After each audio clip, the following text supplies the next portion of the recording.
خیر محمد ندوی بلوچ فرزند سید محمد 18 دسمبر 1909 میں مکران بلوچستان کے علاقے سرباز میں پیدا ہوئے۔ آپ کا خاندان 18ویں صدی کے آخر میں رضا شاہ کبیر کے ظلم اور جبر سے نقل مکانی پر مجبور ہو گیا۔ کچھ عرصہ گوادر میں رہ کر پھر کراچی منتقل ہو گئے۔ ابتدائی دینی تعلیم کراچی میں حاصل کی، مزید اعلیٰ دینی تعلیم کے لیے ندوۃ العلوم لکھنؤ کا رخ کیا، جہاں سے فراغت پا کر 1933 کو کراچی واپسی ہوئی۔ محکمہ تعلیم سے طویل مدت تک وابستہ رہے اور پرائمری اسکول میں ہیڈ ماسٹر کی خدمت پر مامور ہوئے۔ اب بلوچ ایجوکیشنل سوسائٹی کے بانیوں میں سے ہے، جس کے زیر اہتمام ایک پرائمری، ایک سیکنڈری اسکول اور ایک کالج چل رہے ہیں۔ تعلیمی اداروں کو قومیانے سے پہلے تک آپ ان تینوں اداروں کے محتمم رہے۔ 1956 میں ایک رسالہ عمان کا اجرا کیا جو بلوچی زبان کا پہلا ادبی رسالہ تھا۔ اگست 1978 سے ایک بلوچی رسالہ سوغات کا اجرا کیا۔ ویسے تو آپ کی تعلیمی، سیاسی، سماجی اور ادبی خدمات کا دائرہ بہت وسیع ہے، جن کے تذکرے کے لیے کئی صفحات درکار ہیں، اس لیے سرے دست آپ کی شخصیت و خدمات کا صرف ایک پہلو زیر بحث لایا جائے گا، اور وہ بھی بلوچی زبان و ادب میں آپ کی بے شمار خدمات کا پہلو ہے، چونکہ صرف اسی ایک پہلو سے بھی آپ کی خدمات وسیع ہیں۔ لہذا آسانی کی خاطر بلوچی زبان کے فروغ کے سلسلے میں آپ کی جدوجہد کو چند دائروں میں تقسیم کر کے اس کا مختصر تعارف پیش کریں گے۔ اس نے بلوچی میں اخبار و جرائد کا اجرا کیا۔ مولانا خیر محمد ندوی نے بلوچی زبان کو فروغ و استحکام بخشنے کے واسطے مختلف زمانوں میں درج ذیل اخبار و جرائد نکالے۔ کراچی سے ینگ بلوچستان کے نام سے اخبار اور ماہنامہ عمان 1951 تا 1961 کو اس وقت نکالا جب بلوچی رسم الخط بھی وجود میں نہیں آیا تھا۔ ماہنامہ اولس کا میر جعفر خان جمالی کے ہاتھ سے افتتاح کروایا۔ 1978 کو ماہنامہ سوغات دینی تبلیغی کراچی سے یہ مجلہ جاری فرمایا۔ ریڈیو پاکستان پر بلوچی پروگراموں کا سلسلہ شروع کیا۔ مولانا خیر محمد ندوی نے بلوچ ایجوکیشنل سوسائٹی کے توسط سے حکومت سے مطالبہ کیا کہ کراچی میں بلوچوں کی ایک بڑی تعداد آباد ہے، لہذا ان کے لیے ریڈیو پاکستان میں بلوچی زبان میں پروگراموں کے لیے وقت مختص کیا جائے۔ چنانچہ اب کی کوششوں سے 25 دسمبر 1949 کو ریڈیو پاکستان سے پہلی مرتبہ بلوچی پروگراموں کا سلسلہ شروع ہوا اور آپ اس پروگرام کے انچارج منتخب ہوئے۔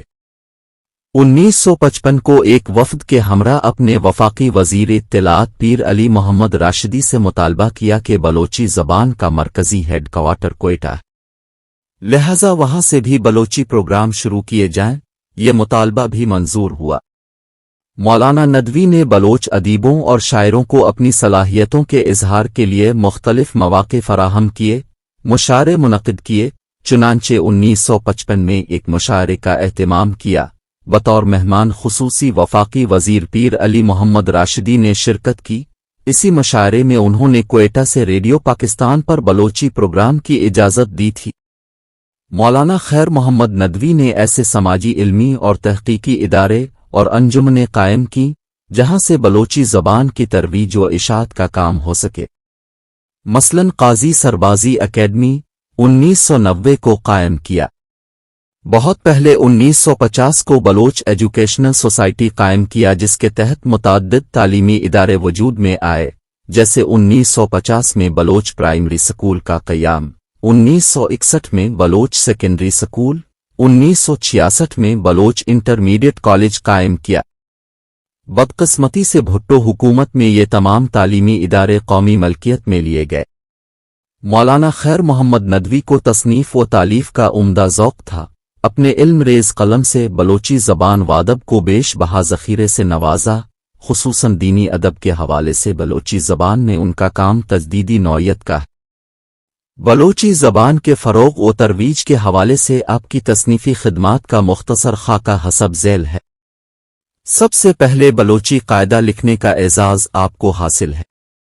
مختلف مضامین و نظموں پر مشتمل رسالہ کچ کول شائع کیا۔ اسی نوعیت کی ایک کتاب اخلاق ہے گلدان ہے۔ کتاب فضائل ہے اعمال از شیخ ذکریہ کاندھلوی کا بلوچی ترجمہ کیا۔ بلوچی اردو بول چال کی کتاب بلوچی معلم شائع کیا۔ استاد ہے ادب اور حنفی نماز کی کتاب آپ کی تصانیف میں شامل ہے۔ قرآن مجید کا بلوچی ترجمہ و تفسیر۔ دراصل اب کے ہم زلف مولانا قاضی عبدالصمد سربازی نے قرآن مجید کے ترجمہ و تفسیر کا کام شروع کیا تھا۔ 1 پارہ کی تفسیر اور 19 پاروں کا ترجمہ لکھنے کے بعد وہ ریاست قلات میں قاضی القضاء چیف جسٹس متعین ہوئے اور کچھ عرصے بعد وفات پا گئے، تو ان کے اس نامکمل کام کو مولانا خیر محمد ندوی نے پایا تکمیل تک پہنچایا۔ یوں 11 پاروں کا ترجمہ اور 29 پاروں کی تفسیر اب کا وہ گراں قدر کارنامہ ہے جس پر بلوچی زبان کا دینی ادب صدیوں تک ناز کرے گا۔ بلوچی زبان و ادب کی ترویج و ترقی کے سلسلے میں یہ مولانا ندوی کی خدمات کا ایک مختصر تذکرہ ہے۔ مولانا رحمہ اللہ 26 نومبر 2000 کو کراچی میں وفات پا گئے۔